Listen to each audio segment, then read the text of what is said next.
आँख से काम करेगा, पैरों से चलेगा, रसना से स्वाद लेगा। जागृत में जब रहता है ये जीव, जागृत स्थान में जब जीव रहता है तो वो अपनी इंद्रियों से तत्त विषयों का उपभोग करता है। इंद्रियैहि अर्थोपलब्धिर जागरितम, ये जागृत की परिभाषा है। इंद्रियों के द्वारा विषयों को ग्रहण करना यही जागृत में होता है। अब महाराज एक स्थान तो हुआ जागृत और दूसरा हुआ स्वप्न।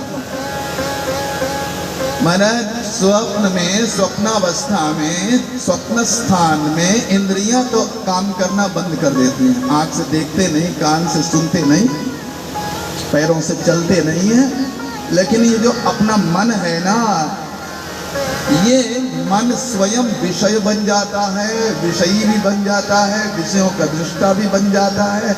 ये मन ही वो रथ बन जाएगा, वो कार बन जाएगा, और मन ही सड़क बन जाएगा, और मन ही ड्राइवर बन जाएगा, और मन ही उस कार का मालिक बन के और पीछे वाली सीट पर अकड़ के बैठ जाएगा। सारा कुछ मन बन जाता है। ग्रहण करने वाला भी वही होता है, हाँ? और ग्रहण जिसे किया जाता है वो भी वही होता है। तो स्वप्न में तुम्हारा मन विषयों को ग्रहण करता है, ग्रहीता होता है, ग्राह्य होता है, विषय होता है, विषयी होता है, दृष्टा होता है, दृश्य होता है, दर्शन भी होता है, सब कुछ मन बन जाता है।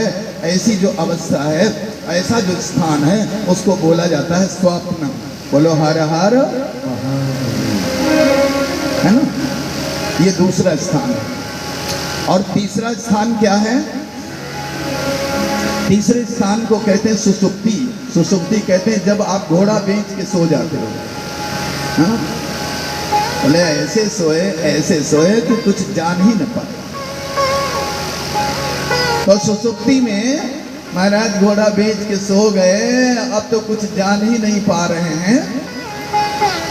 ये स्थान हुआ सुषुप्ति का। यहाँ मन भी नहीं रहता है, यहाँ मन के भाव भी नहीं रहते हैं, यहाँ शोक भी नहीं रहता है, यहाँ उद्वेग भी नहीं रहता है, यहाँ काम भी नहीं रहता है, यहाँ क्रोध भी नहीं रहता है। और गाढ़ी नींद जब आती है तो अपना मकान भी नहीं रहता है, और मकान में रहने वाला भी नहीं रहता है।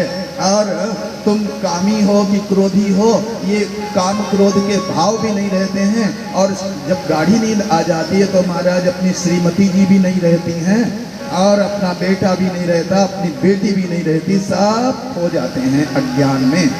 यहाँ तो केवल अज्ञान का ज्ञान रहता है। क्या रहता है? क्यों? अज्ञान का ज्ञान। समाधि में, सुसुप्ति में अज्ञान का ज्ञान, सुसुप्ति में अज्ञान का प्राधान्य होता है, और समाधि में ज्ञान का प्राधान्य होता है। समाधि में ज्ञान की महिमा है, और सुसुप्ति में गाढ़ी नींद जब आती है तो अज्ञान की महिमा होती है। अब तो महाराज ये महात्मा समाधि में डूबे हुए थे, न जागृत में थे, न स्वप्न में थे, न सुसुप्ति में थे, ये तो समाधि में थे। राजा ने पुकारा, हमें जल पिला दो, और ये वहाँ बैठे होते तब तो सुनते। ये तो महाराज वहाँ बैठकर भी नहीं बैठे थे। स्थानत्रयात् परम प्राप्तम, तीनों स्थानों से ऊपर समाधि में डूबे हुए थे महात्मा। राजा ने सोचा ये तो मेरा बड़ा भारी अपमान हो गया। किसी के घर में जाओ तो और कुछ नहीं तो महाराज पानी पिला देते हैं, एक गिलास पानी, और कुछ नहीं तो आसन बिछा दिया, आओ बैठो, और कुछ नहीं तो महाराज मीठी वाणी बोल दी। पानी नहीं तो वाणी तो है। तृणानि भूमि रुदकम चतुर्थी वाक्च सोमृता एतान्यपि सताम गेहे नोच्छिद्यन्ते कदाचन। लेकिन ये महात्मा तो न मीठी वाणी से हमारा सत्कार कर रहे हैं, और न पानी पिला रहे हैं, न आसन पर बिठा रहे हैं।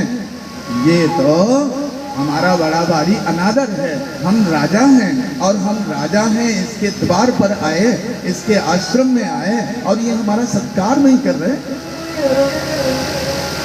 क्या सचमुच के महात्मा है ये कि झूठ मूठ का समाधि का ढोंग रच रहे हैं? मृषा समाधि राहो स्थित, सच्ची समाधि लगाए बैठे कि झूठ मूठ की समाधि। परीक्षित नाम था और इसलिए परीक्षा में डूब गए।